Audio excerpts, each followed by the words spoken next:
1800 hours, Pakistan Standard Time. Assalamu alaikum. This is Radio Pakistan. The news read by Farzana Khan. First, the headlines. Addressing a ceremony in connection with Kamyab Jawan program in Peshawar today, Prime Minister assured to fully back the youth in promotion of tourism and IT industries. In a televised message after talks with the Taliban delegation in Islamabad today, Foreign Minister has expressed Pakistan's desire for reduction in violence and ceasefire in Afghanistan to take forward the peace process. Pakistan and the Netherlands have agreed to further enhance investment and trade relations. Special Assistant on National Health Services says the anti-COVID-19 vaccine to be procured by the government will be vaccinated free of cost to the general population. Chinese Foreign Ministry's spokesperson during his regular media briefing today appreciated President Arif Alvi for his remarks about bilateral cooperation for progress on China-Pakistan Economic Corridor. The United Nations has warned that millions of children in Ethiopia's Tigray region remain out of reach despite an agreement to channelize desperately needed humanitarian aid to northern region. And now the news in detail. Prime Minister Imran Khan has assured to fully back the youth for promotion of tourism and IT industries in the country. He was addressing a ceremony in connection with distribution of checks among successful applicants under Kamyab Jawan program in Peshawar today. The Prime Minister said that small and medium enterprises have an important role to generate economic activities. He stressed the need for evolving such a system under which the banks fully support the business ideas of the youth, as this is important to exploit the true potential of our youth. The Prime Minister also expressed satisfaction over the interest of the youth in the livestock sector. He hoped the youth will run this sector on scientific lines, which will help significantly bolster its production. Addressing the opening ceremony of 262-bed state-of-the-art Peshawar Institute of Cardiology in Peshawar today, the Prime Minister said universal health coverage under Sehat Insaf cards in Khyber Pakhtunkhwa would eventually revolutionize the healthcare system. He said Sehat Insaf cards is a landmark initiative of the PTI government that could greatly facilitate thousands of poor and weak segments of the society who could not afford spending additional money for their treatment. Foreign Minister Shah Mahmood Qureshi has expressed Pakistan's desire for reduction in violence and ceasefire in Afghanistan to take forward the peace process. In a televised message after talks with the Taliban delegation in Islamabad today, the minister said responsibility in this regard rests with all the stakeholders. He said the Taliban delegation during the talks today showed their eagerness and seriousness for peace. The Foreign Minister said the Taliban delegation acknowledged Pakistan's efforts for peace and stability in Afghanistan. Referring to the violent conflict that not only impacted Afghanistan but also Pakistan and the region, he said it is a historic opportunity for the Afghan parties to take the matters towards peaceful settlement. Shah Mahmood Qureshi said the next round of talks between the Afghan parties will be held on the 5th of next month. Pakistan and the Netherlands have agreed to further enhance investment and trade relations.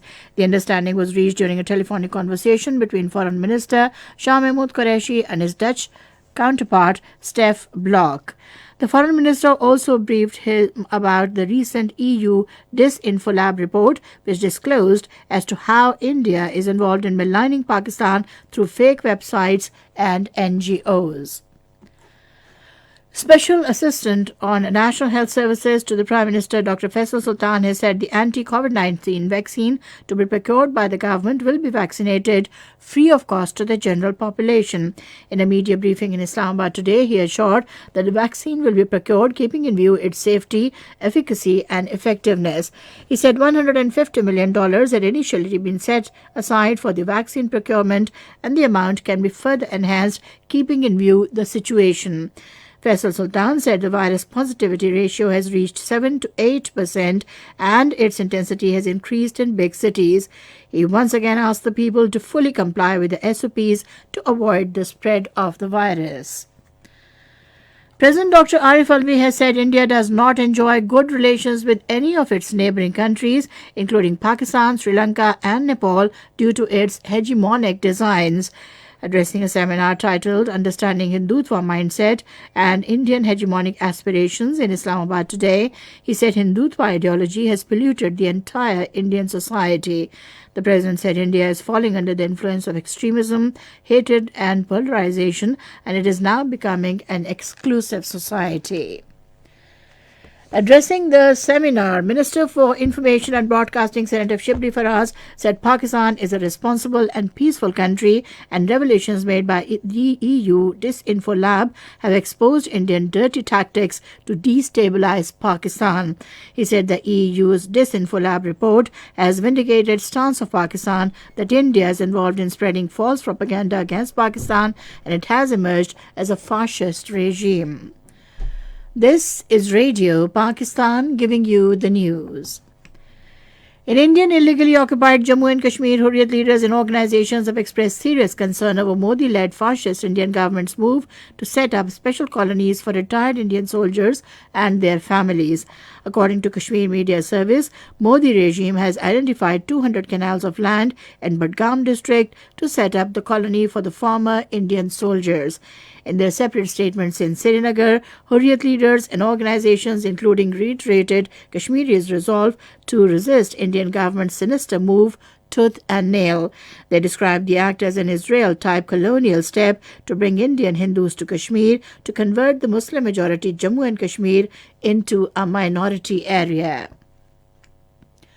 China has appreciated President Dr. Arif Alvi for his remarks about the bilateral cooperation for progress on China-Pakistan Economic Corridor projects despite COVID-19 challenge. Chinese Foreign Ministry spokesperson Wang Wenbin said during his regular media briefing today that CPEC has been developing with a positive momentum since its inception in 2013 as a pioneer project of Belt and Road Initiative.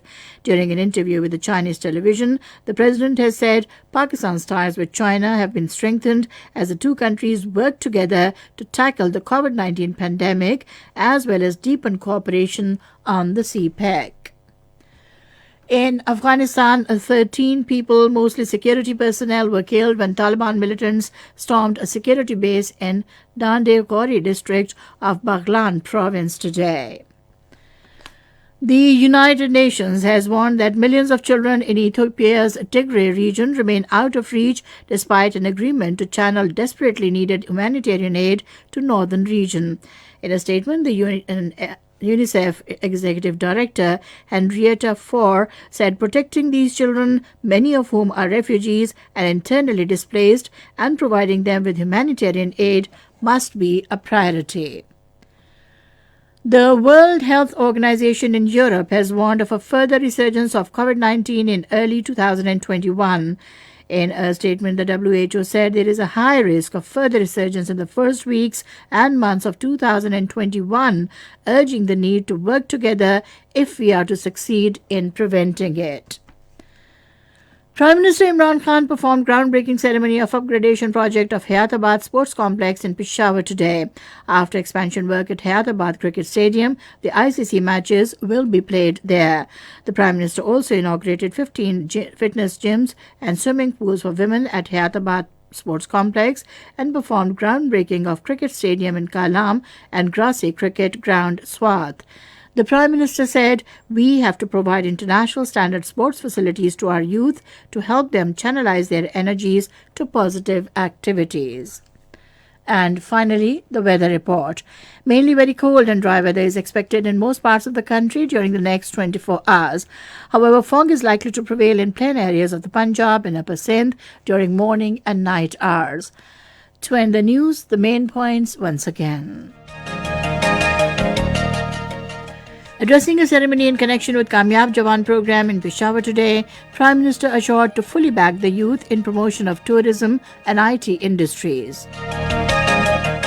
In a televised message after talks with the Taliban delegation in Islamabad today, Foreign Minister has expressed Pakistan's desire for reduction in violence and ceasefire in Afghanistan to take forward the peace process.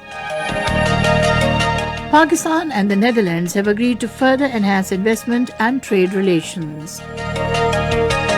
Special Assistant on National Health Services says the anti-COVID-19 vaccine to be procured by the government will be vaccinated free of cost to the general population.